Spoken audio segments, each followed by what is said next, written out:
आता आपल्या आवडत्या मालिकेचे संपूर्ण भाग मालिका प्रसारित झाल्यानंतर लगेचच पाहू शकता फक्त सन नेक्स्ट वर. भारतातील प्रेक्षकांसाठी मोफत सेवा. युवराज, हे काय आहे नवीन? तू माझ्यासोबत डबल गेम खेळत नाहीयेस ना? हे काय नवीन इथे राहायचं? आणि का? मग मी काय करायचं? अंजली, तू हळू बोलत आहे. हे बघ, तू माझ्याच आयुष्यात राहणार आहेस. डोंट वरी. आणि अगं मला थोडस समजून घे ना आता. अगं माझी मुलगी आहे चिव. तिला सगळं मी खरं सांगितलं तर आणि तिला नंतर काही झालं तर? हे बघ, मला चिव माझ्या आयुष्यात हवी आहे. मला ती माझ्या घरात हवी आहे आणि त्यासाठी मला वेळ हवा आहे. मला तिचं मन जिंकायचंय. मला तिने मला पप्पा म्हणलेलं हवं आहे. आणि हे सगळं जर व्हायला हवं असेल ना तर इथे थांबणं गरजेचं आहे. इथे राहून मला तिच्या मनात जागा निर्माण करायची आहे स्वतःची. आणि एक दिवस असा येईल ज्या दिवशी चिवचं पानही हलणार नाही माझ्याशिवाय. ती ती तिच्या आईला आणि तिच्या खोट्या बाबांना सोडून येईल माझ्याकडे. पण जोपर्यंत हे असं होत नाही तोपर्यंत मला इथे थांबावं लागेल. अंजली प्लीज. युवराज, मी तुला खूप चांगलं ओळखते. तू लोकांचा वापर करतोस.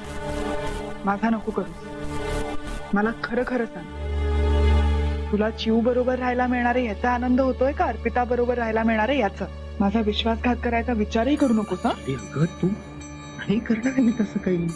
तू बघतेस ना ती अर्पिता तर कायमची त्या नचिकेतची झाली.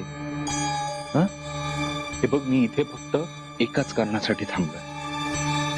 फक्त चिवचं प्रेम मिळावं म्हणून आणि तिला कायमचा आपल्या बाजूने करता यावं म्हणून. बस. ठीक आहे, पण मग माझी एक अट आहे.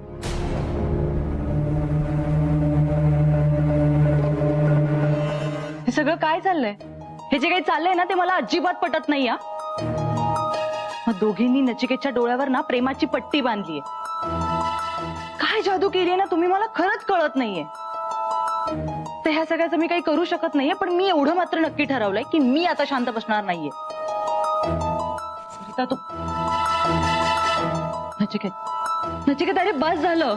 तुला दिसत नाहीये का हे सगळे लोक तुझ्या प्रेमाचा गैरफायदा घेतायत? नाही ताई, असं काही नाही.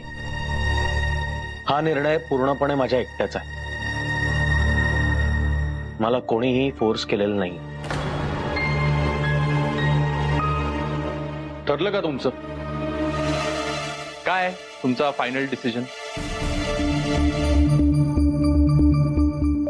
मी मगाशी तुला म्हणालो त्याप्रमाणे तुला इथे राहता येईल या घरात. पण एक अट आहे.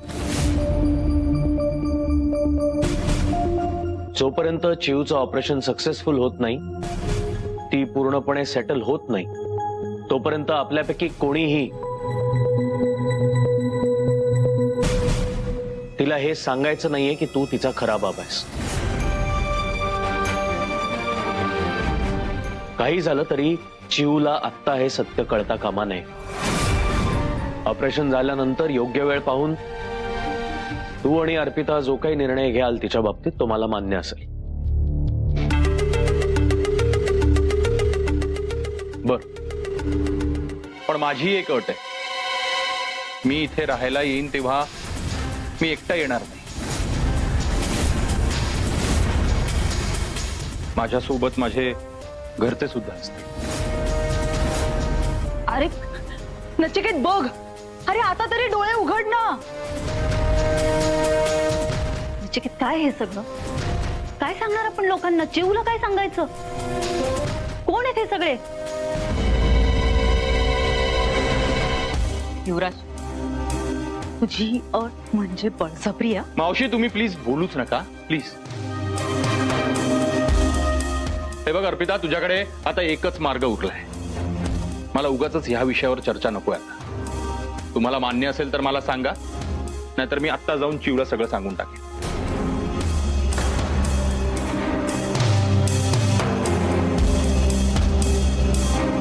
मला मान्य.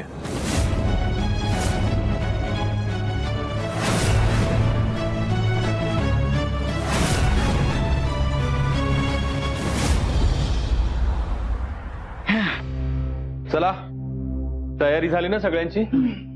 आपल्याला त्या नचिकेतच्या घरी राहायला जायचंय. युवी, हे बघ माझी बॅग तयार आहे. फक्त आता तू तुझ्या आईला समजाव बाबा, ती काही माझं ऐकत नाही. मी तर माझी बॅग केव्हापासून भरून रेडी आहे. बहिणी हे काय? अगं बॅग भर. मला जमणार नाही.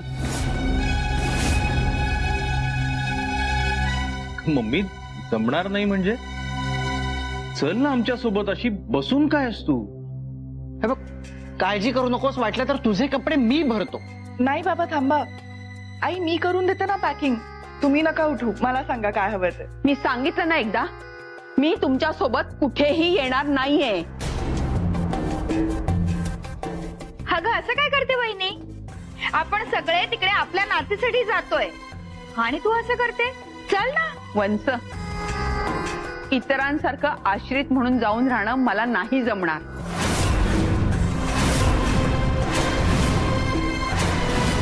ठीक आहे, जशी तुझी मर्जी. म्हणजे तू इथे एकटी राहणार आहेस का? मम्मी अगं चल ना आमच्या सोबत.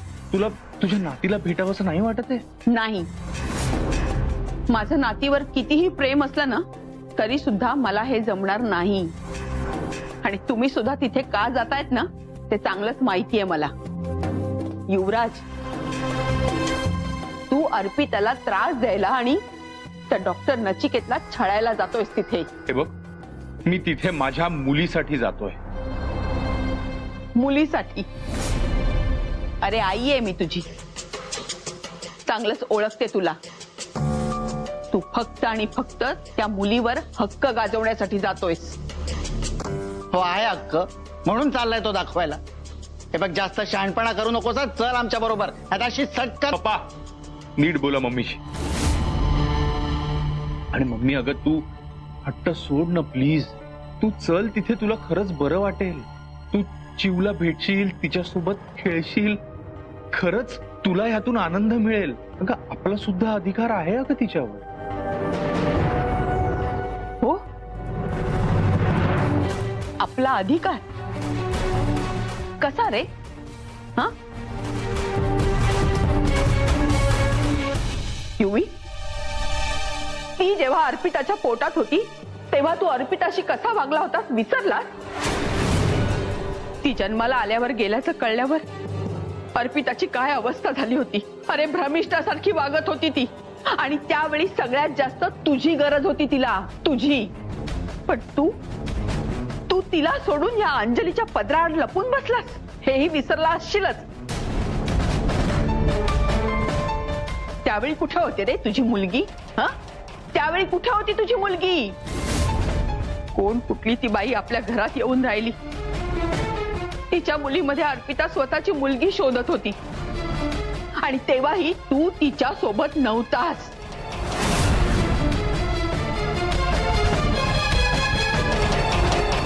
मुलगी म्हणे.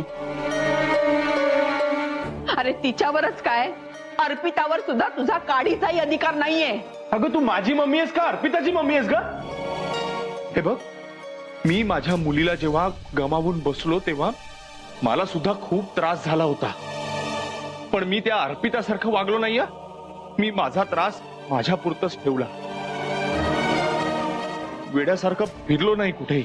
आणि तिच्या ह्याच वेडेपणाचा मला त्रास झाला होता. हो दे ना, मी परत परत तेच स्पष्टीकरण का देतोय तुम्हाला? तुला नाही यायचंय ना, मग ठीक आहे, तू नको येऊस. चिऊ माझी मुलगी आहे आणि तिच्यावर माझा हक्क आहे, म्हणून मी तिथे जाणार.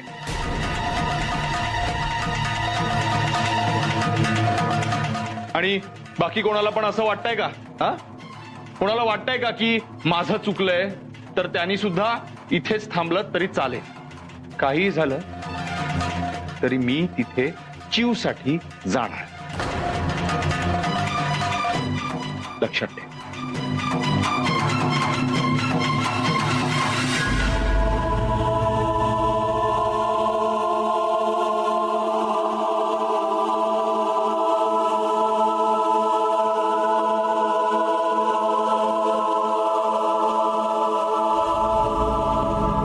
युवराज, माझा मुलगा इतका स्वार्थी होईल, इतक्या खालच्या पातळीला जाईल असं कधीच वाटलं नव्हतं मला. युवी, फार मोठी चूक करतोयस तू. अर्पिताला दुःख देऊन तुला कधीच सुख मिळणार नाही. ताई, मला एक कळत नाहीये की तू का सारखी चिडचिड करतेस. प्लीज जरा शांत हो. शांत हो म्हणजे? तू हे असे निर्णय घेतोस आणि वरून मलाच म्हणतोय शांत हो. कशी शांत हो सांग ना.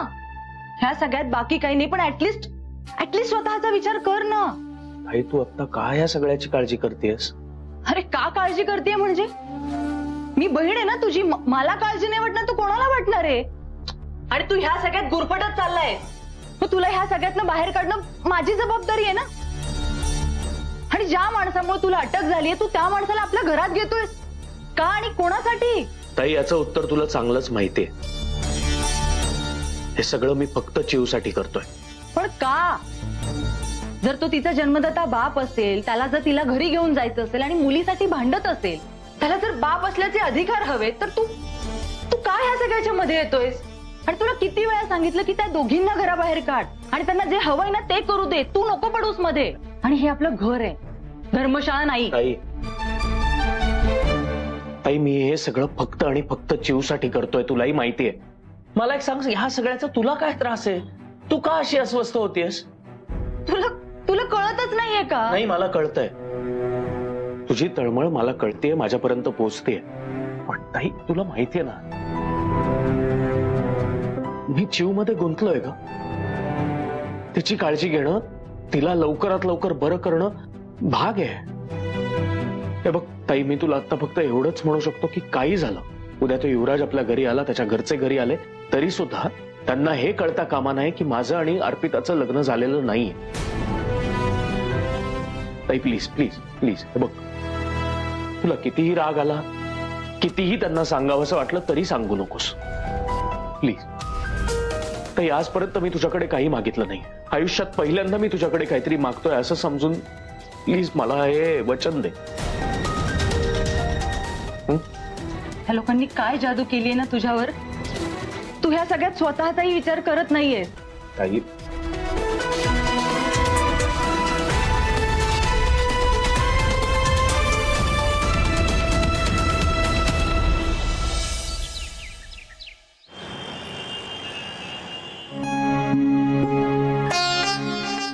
दाराला काय गंध लागला? हे ठमे, हे दार उघड की. चल ग. नाही नको. आपण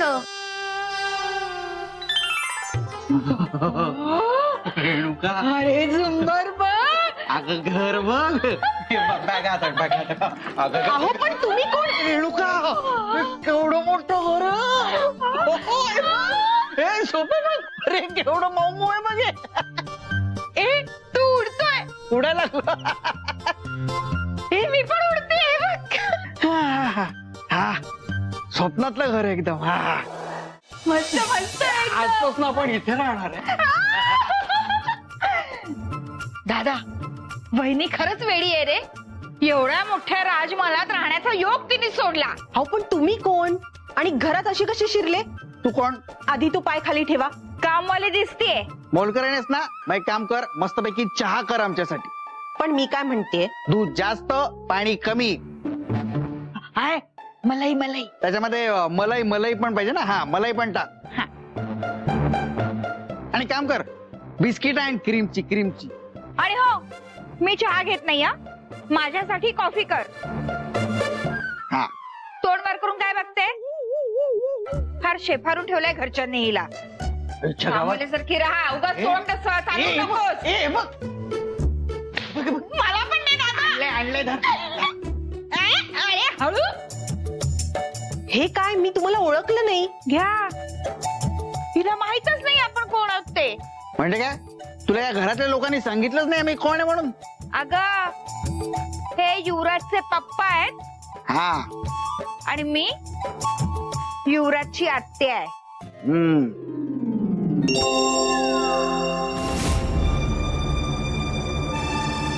मोलकरणीच ना घरातली. मोलकरणी ना घरातली ती. असा अपमान करते आमचा तोंडावरती. मला राहायचंच नाही. चल. नाही पप्पा काय थांबा हो. कुठे चाललात? काय झालंय? काय झालं? अरे ही कामवाली आमचा या घरामध्ये अपमान करते. अपमान सहन करायला बोलवलंस तू आम्हाला इथे? नाही मला नाही सहन होत. रेणुका चल. थांबा. कोणी कुठेही जाणार नाहीये. सॉरी बोलाय ना. सॉरी म्हणा तुम्ही. मला माहित नव्हतं हे तुमचे वडील आहेत म्हणून. आणि हे आत्या हे टेबलावर पाय ठेवून बसले होते आणि इथे तिथे फिरत सुद्धा होते. घरात असं कोणी करत नाही म्हणून मी त्यांना सांगितलं. असं झालं का? बरं घ्या. आजपासून हे असंच होणार इथे. आम्हाला जसं वाटतंय तेच करणार.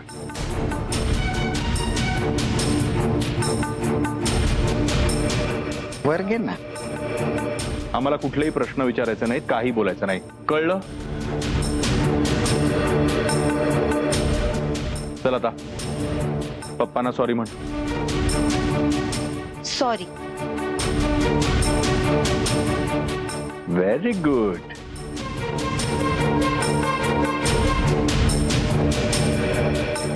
अरे बहिणी आलात तुम्ही. या या या. Welcome welcome. नाही खर तर वेलकम तुम्ही केलं पाहिजेत ना आम्हाला. चला मग स्वागत नाही करणार? आम्ही इथे आलो त्याचा आनंद नाही झालाय का तुम्हाला? छान मस्तपैकी आमचं औक्षण करून स्वागत करा. हा हो. हे चल. औक्षण नवीन घरात प्रवेश आहे ना आपला.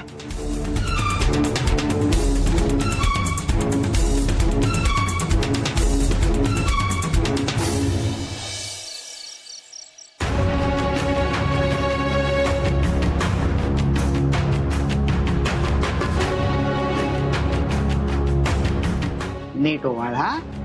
सुनेच्या घरात सासऱ्याचा गृहप्रवेश आहे. आणि मनापासून ओवाळ. बस तोंडावर ओवाळायचं म्हणून नको ओवाळू.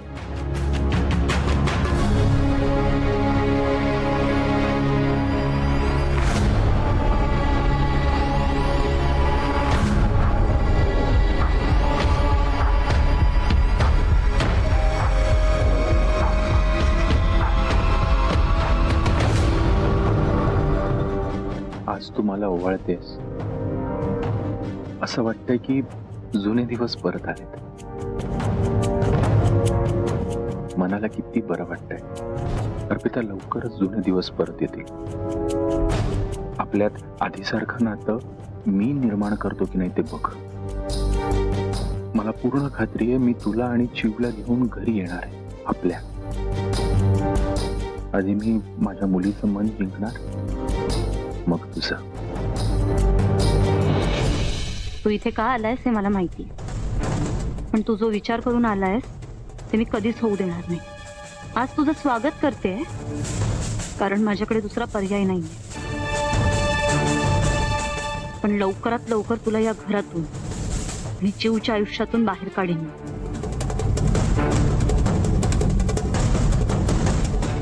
चला.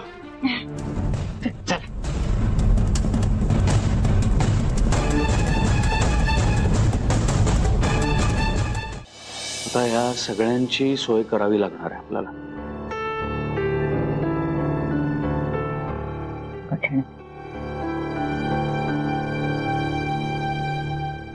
आलीत ना ती मंडळी. आलीत. आता काय करायचं? अर्पिता, नचिकेत आपल्याकडे 2 गेस्ट रूम्स आहेत बरोबर. एका रूम मध्ये त्या अंजली आणि रेणुकाला ठेवायचं आणि दुसऱ्या रूम मध्ये युवराज आणि त्याचे वडील. म्हणजे काय, कटकट आहे ना ती घराच्या बाहेरच राहील, घरात येणार नाही. तुम्हा दोघांना एका गोष्टीची काळजी घ्यायला लागणार. कोणती? तुम्ही दोघं नवरा बायको आहात हे लक्षात ठेवायचं कायम. कोणालाही शंका येता कामा नये. युवराजला जर कळलं ना तुमचं लग्न झालेलं नाहीये तर नचिकेत त्याच्या हाती कोलीत दिल्यासारखं होईल. मी वकिलांकडे गेले होते आणि त्यांच्याशी सुद्धा माझं बोलणं झालंय. वसुधाताई, काळजी करण्याचं काही कारण नाही. आपण तो युवराज मुलीचा ताबा मिळवण्याचा प्रयत्न करतोय. म्हणजे त्यासाठी तो वाटेल ते करू शकतो.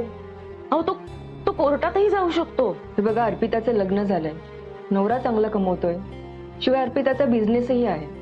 अर्पिताचा नवरा चिवला अडॉप्ट करू शकतो. चिवची काही आबाळ होणार नाही याची कोर्टाला सहज खात्री पटू शकते. त्यामुळे युवराजला चिवचा ताबा मिळू शकणार नाही. लग्न झालं नसतं तर कदाचित प्रॉब्लेम झाला असता. मग युवराजने ताबा मागितला असता तर तो कदाचित मिळूही शकला असता. मला असं वाटतं आपण दीक्षित मॅडमचं ऐकलं तर आपलाच फायदा आहे. नचिकेत, मला माहितीये मी तुला खूप त्रास देते, खूप चिडचिड करते, पण प्लीज माझी मदत कर. हे बघ, आपण चिवचं लवकर ऑपरेशन करूयात, तिच्यावरचं संकट टळलं ना की मग लगेच तिला सगळं काही सांगूयात. तोपर्यंत प्लीज माझी मदत कर, मला साथ दे. आपण नवरा बायको आहोत, आपलं लग्न झालंय असं आपल्याला नाटक करावं लागेल. तू काळजीच करू नकोस. मेडिकलला असताना मला 4 वेळा बेस्ट ऍक्टरचा अवॉर्ड आहे. खरंच त्यांना अजिबात कळणार नाही आपण नवरा बायको नाही आहोत ते. बरं, ते तुम्ही कराल मॅनेज, माहितीये मला. पण नचिकेत, सरिता तिचं काय रे? रागाच्या भरात ती काही बोलून गेली तर? मी बोललोय तिच्याशी, ती काही नाही करणार. बरं, मी बाकी सगळं आवरून घेते आणि त्यांना त्यांच्या खोल्या दाखवते. हा, आलेच.